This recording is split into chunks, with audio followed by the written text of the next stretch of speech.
नमस्कार, आप सभी को स्वागत है हमारे चैनल पर। तो आज के क्लास में हम बिहार बोर्ड एग्ज़ाम 2027 के लिए क्लास 12th ज्योग्राफ़ी का जो है लेसन 3 जिसका नाम है जनसंख्या संगठन।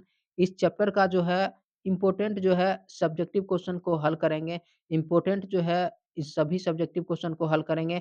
इसका इसका पीडीएफ मिल जाएगा आप लोग को वीडियो के डिस्क्रिप्शन लिंक में, वहाँ से पीडीएफ डाउनलोड करके जो है सभी क्वेश्चन का जो है नोट्स बना लीजिएगा। तो देखिए, सबसे फर्स्ट क्वेश्चन है, देखिए चैप्टर का नाम है, देखिए जनसंख्या संगठन। तो एग्ज़ाम में क्वेश्चन पूछता है कि जनसंख्या संगठन से आप क्या समझते हैं? तो आप लोग को जवाब देना है कि जनसंख्या संगठन क्या होता है कि समझना है। तो देखिए, जनसंख्या संगठन, तो देखिए जनसंख्या संगठन क्या होता है? देखिए, जनसंख्या को आयु, लिंग, निवास स्थान, जनसंख्या को जब आयु आयु हो गया, लिंग हो गया, निवास स्थान, व्यवसाय, शिक्षा और जीवन प्रत्याशा आदि के आधार पर जो है विभिन्न वर्गों में बाँटना जनसंख्या संगठन कहलाता है। तो आप लोग याद रखिएगा कि जब जनसंख्या को जो है आयु हो गया, लिंग हो गया, निवास स्थान हो गया, व्यवसाय हो गया, शिक्षा हो गया तथा जीवन प्रत्याशा आदि के आधार पर विभिन्न वर्गों में बाँटना क्या कहलाता है? जनसंख्या संगठन कहलाता है। अब देखिए नेक्स्ट क्वेश्चन है, देखिए लिंग अनुपात से क्या समझते हैं? तो इसके बारे में याद रखिएगा, इम्पोर्टेंट है, 2 मार्क्स में जो है पूछा जाता है। तो देखिए लिंग अनुपात भी काफ़ी इम्पोर्टेंट है। कई बार एग्ज़ाम में पूछा जाता है कि लिंग अनुपात से आप क्या समझते हैं? तो देखिए लिंग अनुपात क्या होता है? तो देखिए किसी किसी जनसंख्या समूह में किसी जनसंख्या समूह में स्त्रियों तथा पुरुषों के बीच मिलने वाला अनुपात। तो याद रखिएगा कि किसी जनसंख्या समूह में स्त्रियों तथा पुरुषों के बीच जो है मिलने वाले अनुपात को लिंग अनुपात कहते हैं। तो आप लोग याद रखिएगा कि जो है किसी जनसंख्या समूह में स्त्रियों तथा पुरुषों के बीच मिलने वाले अनुपात को लिंग अनुपात कहते हैं। या लिंग अनुपात का दूसरा परिभाषा भी याद रखिएगा कि प्रति हज़ार पुरुषों की जनसंख्या पर प्रति हज़ार पुरुषों की जनसंख्या जनसंख्या पर स्त्रियों की संख्या। तो याद रखिएगा कि प्रति हज़ार पुरुषों की जो है संख्या पर स्त्रियों की संख्या या प्रति हज़ार स्त्रियों स्त्रियों की संख्या पर पुरुषों की संख्या के अनुपात अनुपात को जो है लिंग अनुपात कहते हैं। तो लिंग अनुपात का जो है दोनों परिभाषा याद रखिएगा, एग्ज़ाम में दोनों में से आप लोग कोई एक परिभाषा लिख लीजिएगा और जो है यहाँ पर देखिए लिंग अनुपात बराबर क्या होता है? तो इस परिभाषा के अनुसार देखिए लिंग अनुपात बराबर क्या हो जाएगा? पुरुषों की संख्या बटे महिला की संख्या गुने जो है 1000 हो जाएगा, ठीक है? और देखिए भारत में देखिए भारत में लिंग अनुपात मापा जाता है, देखिए स्त्रियों की संख्या यानी कि प्रति हज़ार स्त्रियों की संख्या पर पुरुषों की संख्या के अनुपात को जो है क्या कहते हैं? लिंग अनुपात कहते हैं। तो भारत में लिंग अनुपात बराबर क्या हो जाएगा? स्त्रियों की संख्या हो जाएगा बट्टे पुरुषों की जनसंख्या बट्टे गुने 1000 हो जाएगा। तो भारत में जो है लिंग अनुपात बराबर याद रखिएगा कि स्त्रियों की जनसंख्या बट्टे जो है जो हो जाएगा पुरुषों की जनसंख्या गुने 1000, ठीक है? लेकिन ये क्या है? ये जो है विश्व में लिंग अनुपात जो है इस प्रकार मापा जाता है कि प्रति हज़ार पुरुषों की जनसंख्या पर स्त्रियों की जनसंख्या या प्रति हज़ार स्त्रियों की जनसंख्या पर पुरुषों की जनसंख्या के अनुपात को लिंग अनुपात कहते हैं। लिंग अनुपात बराबर क्या हो जाएगा? पुरुषों की जनसंख्या बट्टे महिला जनसंख्या और गुने 1000। लेकिन अगर लिंग अनुपात भारत में पूछे तो आप लोग याद रखिएगा स्त्रियों की जनसंख्या बट्टे क्या हो जाएगा? पुरुषों की जनसंख्या गुने 1000। तो लिंग अनुपात के बारे में आप लोग याद रखना है, काफ़ी इम्पोर्टेंट टॉपिक है। नेक्स्ट क्वेश्चन है, देखिए आयु संरचना से क्या समझते हैं? देखिए यहाँ से भी एग्ज़ाम में क्वेश्चन आता है कि आयु संरचना से आप क्या समझते हैं? तो देखिए कुल जनसंख्या में कुल जनसंख्या में विभिन्न आयु वर्गों की जनसंख्या को मिलाने वाला अनुपात आयु संरचना कहलाता है। यानी कुल जनसंख्या में जो है विभिन्न आयु वर्गों की जनसंख्या का जो है मिलाने वाला अनुपात क्या कहलाता है? आयु संरचना कहलाता है।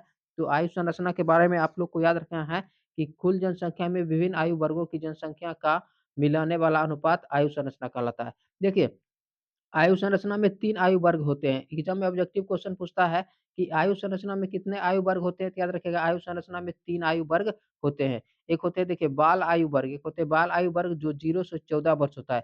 एक होता है देखिए प्रौढ़ आयु वर्ग जो 15 से 59 वर्ष होता है। एक होता है देखिए वृद्ध आयु वर्ग जो 60 वर्ष और उससे अधिक होता है, ठीक है? तो आप लोग को याद रखना है कि आयु संरचना में जो है 3 आयु वर्ग होते हैं। एक होता है बाल आयु वर्ग, एक होता है प्रौढ़ आयु वर्ग, एक होता है वृद्ध आयु वर्ग। बाल आयु वर्ग के बारे में याद रखिएगा 0 से 14 वर्ष, उसके बाद देखिए प्रौढ़ आयु वर्ग के बारे में याद रखिएगा 15 से 59 वर्ग और वृद्ध आयु वर्ग के बारे में याद रखिएगा 60 वर्ष और उससे अधिक। तो एग्ज़ाम में क्वेश्चन पूछता है कि वृद्ध आयु वर्ग के अंतर्गत आते हैं, तो याद रखिएगा 60 वर्ष और उससे अधिक और बाल आयु वर्ग में 0 से 14 वर्ष और प्रौढ़ आयु वर्ग में 15 से 59 वर्ष। तो आप लोग इस प्रकार जो है याद रखिएगा। नेक्स्ट क्वेश्चन है देखिए आयु लिंग पिरामिड या जनसंख्या पिरामिड से आप क्या समझते हैं? तो आयु लिंग पिरामिड या जनसंख्या पिरामिड से आप क्या समझते हैं? तो देखिए आयु लिंग पिरामिड, देखिए जनसंख्या की आयु और लिंग संरचना को प्रदर्शित करने वाले पिरामिड को जनसंख्या पिरामिड या आयु लिंग पिरामिड कहते हैं। तो आप लोग याद रखिएगा कि जनसंख्या की आयु और लिंग संरचना को प्रदर्शित करने वाले पिरामिड को जो है जनसंख्या पिरामिड या आयु लिंग पिरामिड कहते हैं। सिंपल सा परिभाषा है, आप लोग याद रखिएगा। नेक्स्ट है देखिए ग्रामीण नगरीय संगठन से आप क्या समझते हैं? तो ग्रामीण नगरीय संगठन से आप क्या समझते हैं? तो देखिए ग्रामीण नगरीय संगठन, देखिए जनसंख्या को ग्रामीण और नगरीय रूप में वर्गीकृत कर अध्ययन करना। यानी कि जब जनसंख्या को जो है ग्रामीण हो गया और नगरीय रूप में वर्गीकृत कर देते हैं, बाँट कर जो है अध्ययन करते हैं तो उसी को ग्रामीण नगरीय संगठन कहलाता है। तो आप लोग याद रखिएगा कि जनसंख्या को ग्रामीण और नगरीय रूप में वर्गीकृत कर अध्ययन करना ग्रामीण नगरीय संगठन कहलाता है। नेक्स्ट है देखिए व्यावसायिक संरचना से आप क्या समझते हैं?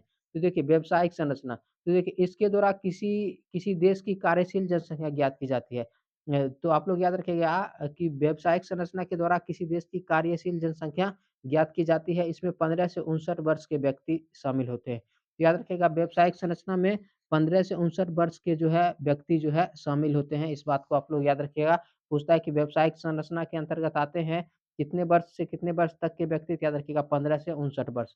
तो व्यावसायिक संरचना के बारे में आप लोग को याद रखना है कि इसके द्वारा किसी देश की कार्यशील जनसंख्या ज्ञात की जाती है, जिसमें 15 से 59 वर्ष के व्यक्ति शामिल होते हैं, ठीक है? नेक्स्ट क्वेश्चन है देखिए कार्यशील जनसंख्या को कितने सेक्टरों में कार्य करते हैं? तो कार्यशील जनसंख्या जनसंख्या को कितने सेक्टरों में कार्य करते हैं? वर्णन करें। देखिए, तो कार्यशील जनसंख्या निम्नलिखित 4 सेक्टरों में कार्यरत मिलती है जो इस प्रकार है, यानी कि कार्यशील जनसंख्या जो होते हैं 15 से 59 वर्ष के जो जनसंख्या होते हैं, वो 4 सेक्टरों में जो है कार्य करते हुए यानी कि काम करते हुए मिलते हैं। देखिए, जो इस प्रकार है। देखिए, प्राथमिक सेक्टर, तो प्राथमिक सेक्टर के अंतर्गत कौन-कौन से काम करते हैं? जैसे कृषि हो गया, वानिकी हो गया, उसके बाद मत्स्य पालन हो गया, खनन हो गया, ये सभी कार्य जो है प्राथमिक सेक्टर के अंतर्गत आते हैं। इसके अलावा और बहुत सारे कार्य आते हैं, तो आप लोग इत्यादि लिख सकते हैं, ठीक है? तो याद रखिएगा कि प्राथमिक सेक्टर के अंतर्गत कृषि हो गया, वानिकी हो गया, मत्स्य पालन, खनन इत्यादि कार्य आते हैं। उसके बाद देखिए द्वितीयक सेक्टर में देखिए विनिर्माण या उद्योग आते हैं, तो याद रखिएगा द्वितीयक सेक्टर में क्या आते हैं? विनिर्माण या उद्योग आते हैं। उसके बाद देखिए तृतीयक सेक्शन में देखिए परिवहन हो गया, संचार हो गया तथा अन्य सेवाएँ आते हैं। तो तृतीयक सेक्टर में याद रखिएगा परिवहन, संचार तथा अन्य सेवाएँ आते हैं। उसके बाद देखिए चतुर्थ सेक्टर देखिए अनुसंधान तथा वैचारिक विकास, चतुर्थ सेक्टर के अंतर्गत अनुसंधान तथा वैचारिक विकास आते हैं, ठीक है? तो याद रखिएगा चतुर्थ सेक्टर के अंतर्गत जो है अनुसंधान तथा वैचारिक विकास आते हैं। तो ये क्वेश्चन भी इम्पोर्टेंट है, आप लोग को याद रखना है। नेक्स्ट क्वेश्चन है देखिए साक्षरता से आप क्या समझते हैं? तो साक्षरता देखिए साक्षरता का अर्थ पढ़ने-लिखने की क्षमता से होता है। तो याद रखिएगा साक्षरता का अर्थ क्या होता है कि साक्षरता का अर्थ जो है पढ़ने-लिखने की क्षमता से होता है। देखिए अलग-अलग देशों की साक्षरता का मानक अलग-अलग होती है। तो याद रखिएगा कि अलग-अलग देशों की जो है साक्षरता का मानक क्या होते हैं कि अलग-अलग होती है। देखिए भारत में राष्ट्रीय साक्षरता मिशन के अनुसार अगर कोई व्यक्ति को अपना नाम पढ़ना तथा लिखने आ जाता है तो उसे साक्षर कहते हैं। यानी कि भारत में अगर किसी व्यक्ति को अपना नाम जो है, अपना नाम पढ़ने तथा लिखने आ जाता है तो उसे क्या कहते हैं? साक्षर कहते हैं। तो साक्षरता काफ़ी इम्पोर्टेंट है, इसके बारे में एग्ज़ाम में पूछा जाता है। तो आप लोग को याद रखना है कि साक्षरता का अर्थ जो है पढ़ने-लिखने की क्षमता से होता है। देखिए अलग-अलग देशों की साक्षरता का मानक अलग-अलग होती है। देखिए भारत में राष्ट्रीय साक्षरता मिशन के अनुसार अगर कोई कोई व्यक्ति को अपना नाम पढ़ने तथा लिखने आ जाता है तो उसे क्या साक्षर माना जाता है, आप लोग को याद रखना है। नेक्स्ट है देखिए ग्रामीण जनसंख्या तथा नगरीय जनसंख्या में अंतर बताएँ।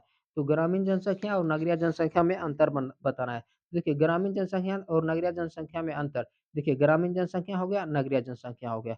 तो देखिए गाँव में निवास करने वाली जनसंख्या को ग्रामीण जनसंख्या कहते हैं। तो आप लोग याद रखिएगा कि गाँव में जो जनसंख्या निवास करते हैं, उसी को क्या कहते हैं? ग्रामीण जनसंख्या कहते हैं। देखिए नगरीय जनसंख्या, तो देखिए नगर में निवास करने वाली जो है जनसंख्या को नगरीय जनसंख्या कहते हैं। यानी कि गाँव में निवास करने वाले जनसंख्या को ग्रामीण जनसंख्या कहते हैं और नगर में निवास करने वाली जनसंख्या को नगरीय जनसंख्या कहते हैं।